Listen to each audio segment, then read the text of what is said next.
শুধুমাত্র ওআইসিভুক্ত দেশগুলোতে যেই পরিমাণ জাকাত হয় সেটার পরিমাণ হলো $600 বিলিয়ন। আমাদের দেশে সেই জাকাতের টাকা আনার কোনো প্রপার ওয়ে সেভাবে নাই। গতকাল মূলত রাতে আমাকে মাননীয় প্রধানমন্ত্রীর পক্ষ থেকে আমন্ত্রণ জানানো হয়েছে যে জাকাত কিভাবে আরো ইফেক্টিভলি বন্টন করা যায়। বাংলাদেশে জাকাত কালেকশনের যে অপার সম্ভাবনা আছে সেই সম্ভাবনাটাকে ব্যবহার করে দারিদ্র্য বিমোচনে জাকাতকে প্রত্যক্ষভাবে কিভাবে এঙ্গেজ করা যায় এবং আরো সফলভাবে জাকাত ব্যবস্থাপনা করা যায় সে বিষয়ে পরামর্শ এবং মতবিনিময়ের জন্য তিনি আমাকে ডেকেছেন এবং একান্ত মিটিংয়ের জন্য আহ্বান করেছেন। তো আমরা যেহেতু আপনারা জানেন আসুন্নাহ ফাউন্ডেশনের মাধ্যমে আমরা জাকাত নিয়ে কাজ করে থাকি বিগত 6-7 বছর যাবত, এবং শুধু গত 1 বছরের হিসেব অনুযায়ী আমাদের মাত্র 13 কোটি টাকা খরচ করে আমরা 2100 বেকার তরুণ তরুণীকে আমরা পৃথকভাবে স্কিল ডেভেলপমেন্টমূলক প্রশিক্ষণ দিয়ে তাদেরকে আমরা কর্মসংস্থানের ব্যবস্থা করে দিয়েছি। এখন আমাদের সেই 2100 এক সময়ের বেকার তরুণরা 42 কোটি টাকা পার ইয়ার, তারা গত 1 বছরে তারা 42 কোটি টাকা কামাই করেছে। তার মানে প্রতি বছর এটা আস্তে আস্তে বাড়বে, বই কমবে না। তো এই যে জাকাতের অর্থে স্কিল ডেভেলপ করে বা স্বাবলম্বী করে স্থায়ী দারিদ্র্য বিমোচনের পথে নিয়ে যাওয়ার ক্ষেত্রে আমাদের আসুন্নাহ ফাউন্ডেশনের কিছু অভিজ্ঞতার জায়গা আছে।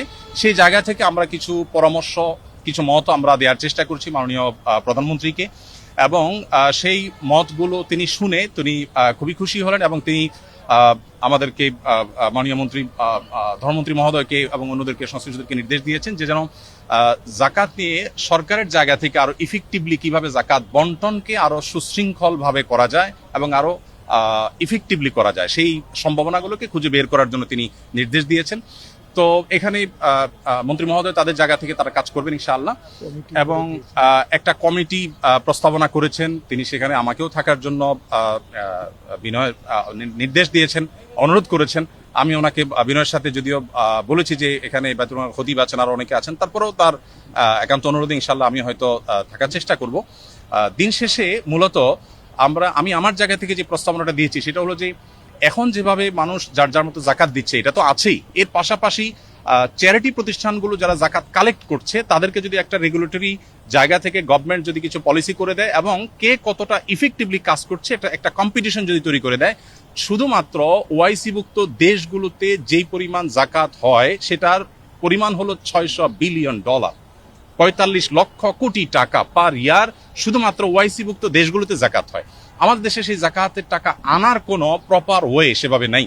তো আমরা প্রস্তাবনা দিয়েছি যে যদি সেটাকে আনার ব্যবস্থা করা হয় তাহলে আমাদের জাতীয় অর্থনীতিতে এটা ব্যাপক ভূমিকা রাখবে ইনশাআল্লাহ, এবং সেই সাথে দরিদ্রকে সাময়িক কিছু টাকা পয়সা দিয়ে তার দারিদ্র্য আসলে দূর করা যায় না, বরং তাকে আইদার স্কিল ডেভেলপ করে দেওয়া আর না হয় তাকে স্বাবলম্বী করার কোনো একটা প্রসেসে যাওয়া, যেটা আমরা আসুন্নাহ থেকে করছি। তো এই কমিটিতে কয়জন থাকবে এটা এখনো পুরোপুরি চূড়ান্ত হয় না। 5-7 জনের একটা কমিটি হবে। সভাপতি মাননীয় মন্ত্রী ধর্মমন্ত্রী মহোদয়, তার সভাপতিত্বে কমিটি হবে, এবং বায়তুল মোকাররমের খতিব মহোদয়কে প্রস্তাবনা পাঠানোর জন্য মাননীয় প্রধানমন্ত্রী বলেছেন তিনি থাকবেন।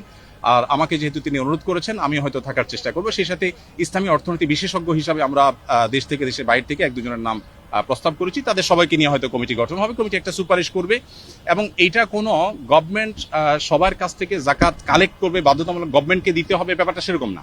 আমার প্রস্তাবনা ছিল যে জাকাত বিভিন্ন অর্গানাইজেশন নিচ্ছে, প্রতিষ্ঠান নিচ্ছে, শুধু রেগুলেটরি জায়গা থেকে গভর্নমেন্ট কাজ করবে, যেটা প্রপার ইউটিলাইজ হচ্ছে কিনা এবং যেন যথাযথ ব্যবহার এবং কম্পিটিশন হয়, আরো ইফেক্টিভলি যেন ইউজ হয় সেই জায়গা থেকে গভর্নমেন্ট কাজ করবে।